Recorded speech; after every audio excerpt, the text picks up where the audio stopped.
در حقیقت جو بھی پی ٹی آئی سے وابستہ کینڈیڈیٹ ہمارا اسمبلی میں پہنچا ہے، در حقیقت یاد رکھیے کہ ان میں سے کسی کو بھی اپنا ووٹ نہیں بلکہ ہر ایک نے عمران خان کو ووٹ دیا، اور اس کی وجہ سے ہمارے کینڈیڈیٹ کامیاب ہوئے اور ہماری حکومت قائم ہوئی۔ ہمارے قائد پہ قانونی جنگ مسلط کر دی گئی، مقدمہ در مقدمہ در مقدمہ در مقدمہ ایک جال پھیلا دیا گیا ہے۔ لیکن اس سب کے ہوتے ہوئے بھی ہمارے ملک کے غیور وکلاء نے اس ملک میں رول آف لا کی تحریک شروع کی، اور حتیٰ کہ جب معزز ججز صاحبان کا خط سامنے آیا کہ کیمروں میں ان کی سرویلنس ہو رہی ہے، تو تب ہم نے انصاف کو انصاف 2 کی تحریک بھی چلائی۔ اب ہماری حکومت یہاں پہ قائم ہو گئی ہے، لیکن ہماری حکومت کے قائم ہوتے ہی ہمارے وزیر اعلیٰ سے جو معزز سیاستدان الیکشن ہارے تھے اور اب وہ ہمارے معزز گورنر ہیں، ان کا تعلق ایک علیحدہ پارٹی سے ہے، سسٹم کو چلنے میں ایک ایویڈنٹ رکاوٹ ہم دیکھ رہے ہیں۔ قانون کو جاننے والے ہم جیسے لوگ اس سسٹم کو جس طریقے سے جیم کیا جا رہا ہے، ہم اسے دیکھ بھی رہے ہیں، ہم اسے سمجھ بھی رہے ہیں، اور ہمارے پاس اس کو سمجھنے کا تجربہ بھی ہے، اور عوام بھی ہماری طرف دیکھتے ہیں تاکہ ہم ان کی رہنمائی کریں۔ یہ کہتے ہوئے میں بنیادی طور پہ جس مقصد کے لیے یہ پریس کانفرنس کر رہا ہوں وہ یہ بتانا ہے کہ سیاسی چہرے اپنی جگہ پہ، لیکن گورنمنٹ کی مشینری اپنی جگہ پہ کام کرتی ہے۔ وزیر اعلیٰ کے کہنے پہ چیف سیکرٹری کو تبدیل نہیں کیا گیا، وزیر اعلیٰ کے کہنے کے باوجود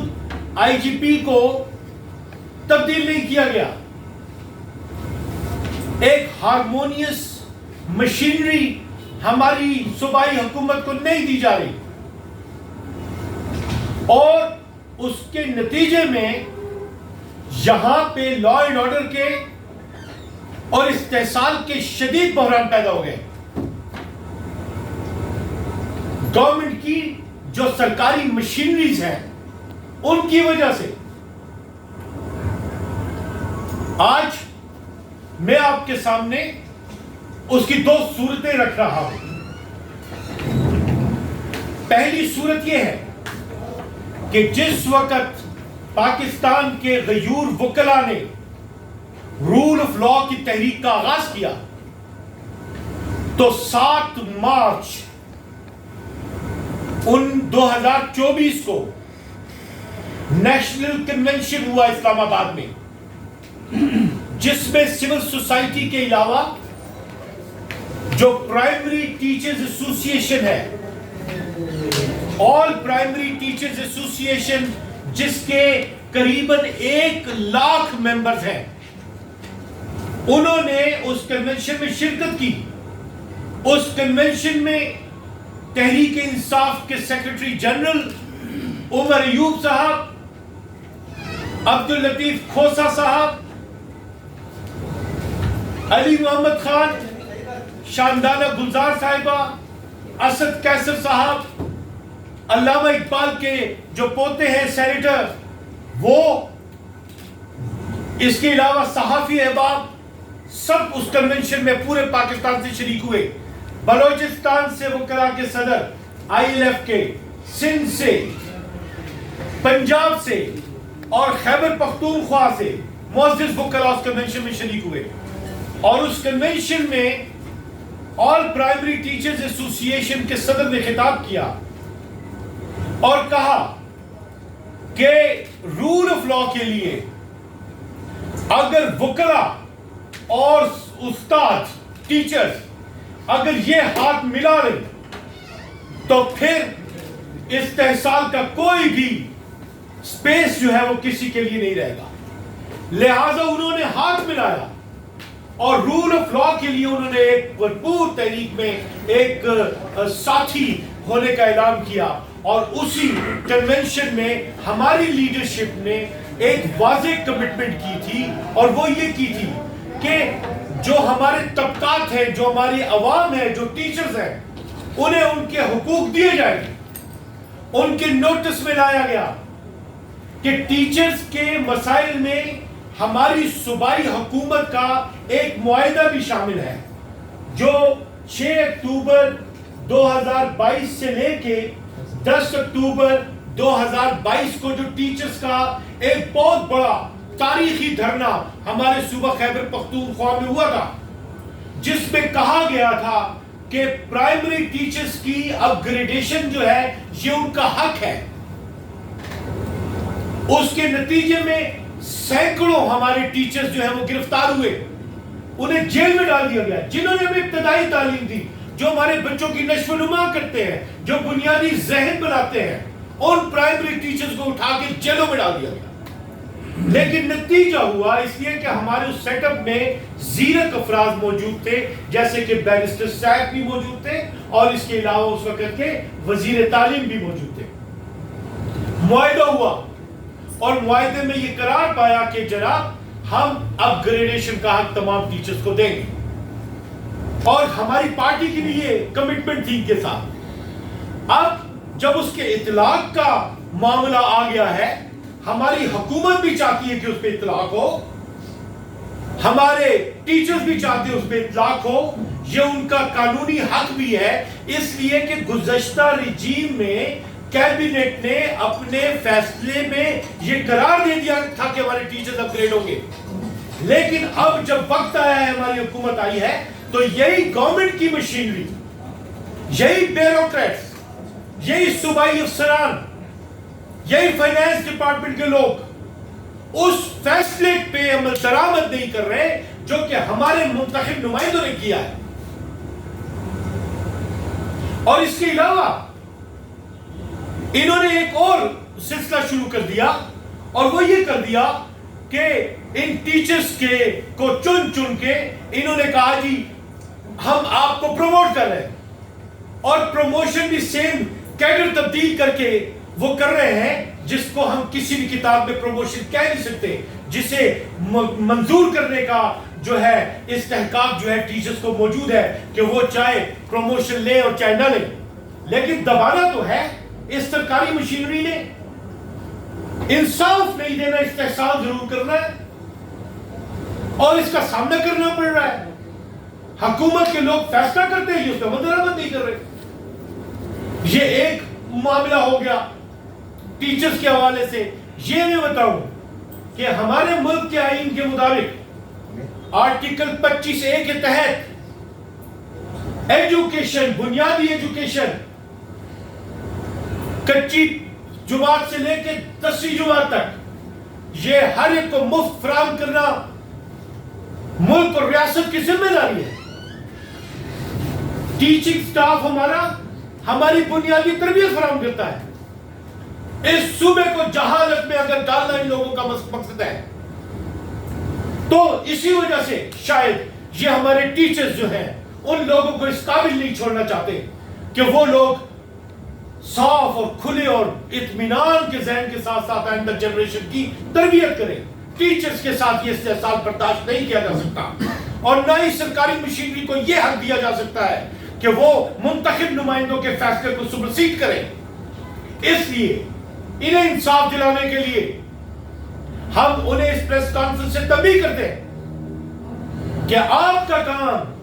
ان فیصلوں پہ عمل درآمد کرنا ہے جو حکومت کرتی ہے. جب ہماری حکومت نے یہ فیصلہ کیا ہے کہ ٹیچرز کو اپ گریڈیشن ملے گی, تو آپ کون ہوتے ہیں اس کا راستہ روکنے والے؟ بند کر دیں یہ مذاق جن کے اشاروں پہ بھی آپ کر رہے ہیں. اس لیے کہ یہاں پہ جو ٹیچرز ہیں وہ ہمارے بھائی, ہمارے بزرگ, ہماری لوگ ہیں, ہماری شہری ہیں. یہ کام کر رہی ہے ہماری گورنمنٹ مشینری. اور اس کے علاوہ ایک صورتحال جو میں آپ کے سامنے پیش کرنا چاہتا ہوں, یہاں پہ لینڈ مافیا بڑھتا چلا جا رہا ہے. پولیس ان کی معاون بنی ہوئی ہے, اور جس مسئلے میں بھی ان سے رسائی کی جائے تو اکثر ایسا ہوتا ہے کہ وہ کہتے ہیں یہ اوپر سے آرڈر ہے, اوپر سے آرڈر ہے. عدالت موجود ہے, لوگوں کو سود میں الجھا کے, لوگوں کو مالی کانٹریکٹس میں پھنسا کے انہیں ان کی جائیدادوں سے اور جانوں سے محروم کیا جا رہا ہے, اور نام نہاد بدماشوں کے جرگے بٹھا دیے جاتے ہیں اور کہا جاتا ہے کہ ان سے بیٹھ کے فیصلہ کرو. ایسی ایک مثال میں آپ کو دینا چاہتا ہوں شاہ کبول تھانے کے ایس ایچ او کی نسبت سے, کہ یہ جو ڈبلی گارڈنز ہے وہاں پہ ایک پلازا موجود ہے, سٹی میڈیکل سینٹر, ادھر آ کے لینڈ مافیا نے اور نام نہاد جرگہ کے لوگوں نے پجیرو گاڑی آگے بلڈنگ کے سامنے کھڑی کر دی, اور وہاں پہ دندراتے ہوئے 3 مہینے سے وہاں پہ کلیشنکوف لے کے اندر گھوم رہے. پولیس کو جب اطلاع دی جاتی ہے تو پولیس کہتی جی اوپر سے پریشر ہے, اور بھئی اس ملک پہ قانون نہیں ہے, آئین نہیں ہے, ضروری ہے کہ تم لوگوں نے انوسنٹ لوگوں کو قتل ہی کروانا ہے, اپنا فرض پورا کرنا نہیں اور لوگوں کو کہنا ہے کہ جاؤ ان بدماشوں کے ساتھ بیٹھو اور فیصلہ کرو. یہ جو کلچر ہے یہ سرکاری مشینری کا اور گورنمنٹ کی جو مشینری کا ہے, گورنمنٹ کو نقصان پہنچانے کے لیے, اس سے انہیں باز آنا ہوگا. ہماری ذمہ داری بہت بڑھ گئی ہے اس ملک میں. ایک طرف ہمارے قائد کو مقدمات میں اجھایا جا رہا ہے, ہم سامنا کریں گے, بباب دول کریں گے, گریس کے ساتھ کریں گے, بہادری کے ساتھ کریں گے, اس لیے کہ ہم ڈیو پروسیس پہ بلیو کرتے ہیں, چاہے کوئی بھی ہو. ہمارا قائد کہتا ہے کہ جان سے بھی جانا پڑے تو کوئی پرواہ نہیں ہے. وہ کہتا ہے ایاک نعبد و ایاک نستعین,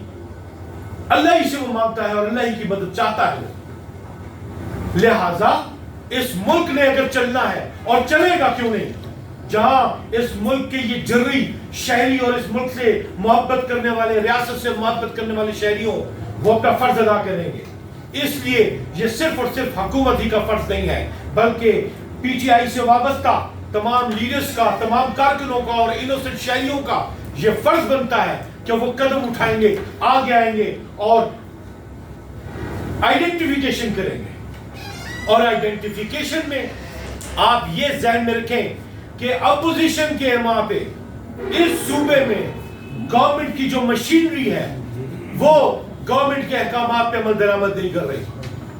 ہم عمل درآمد کروائیں گے آئینی طریقے سے, قانونی طریقے سے, عوام کی رائے کو لے کے ساتھ, لیکن یہ سلسلہ بند ہونا چاہیے اس ملک میں, اس صوبے میں خاص طور پہ یہ سلسلہ انہیں بند کرنا ہوگا. گورنر صوبہ خیبر پختونخوا کو اپنے ذاتی تضادات یا حکومتی قائدین کو اپنے ذاتی تنازعات پس سے پوچھ ڈالنے ہوں گے, پارٹیوں کو بھولنا ہوگا اور صوبے کو اور اس ملک کو آگے لے کے چلنا ہے. سو یہ چند باتیں تھیں جو کہ آپ کو آج اس میسج کی صورت میں دینی تھی کہ یہ ملک ہم سب کا ہے, اس میں فوج بھی ہے, اس میں پولیس بھی ہے, اس میں تمام گورنمنٹ کی فنکشنریز بھی ہیں اور پاکستان کی عوام ہے. آرٹیکل 3 یہ کہتا ہے کانسٹیٹیوشن کا کہ کسی کا استحصال نہیں ہوگا, لہٰذا ہمیں استحصال کے خلاف آواز اٹھانی ہوگی. ہم اپنی حکومت کے ساتھ ہیں اور ہم ان کی آزمائشوں کو بھی سمجھتے ہیں, لیکن جو کمٹمنٹ کی ہے ٹیچرز کے ساتھ اور جو بنیادی کمٹمنٹ ہے کہ پولیس کو اس کے نظم کے تحت لے کر آنا ہے, اسے ہم نے پورا کرنا ہے. اس کے لیے چاہے ہمیں جس آزمائش سے گزرنا پڑے وہ ہم گزریں گے آئین اور قانون کے مطابق. آپ کا بہت شکریہ. آپ کے کوئی کوشچنز ہو تو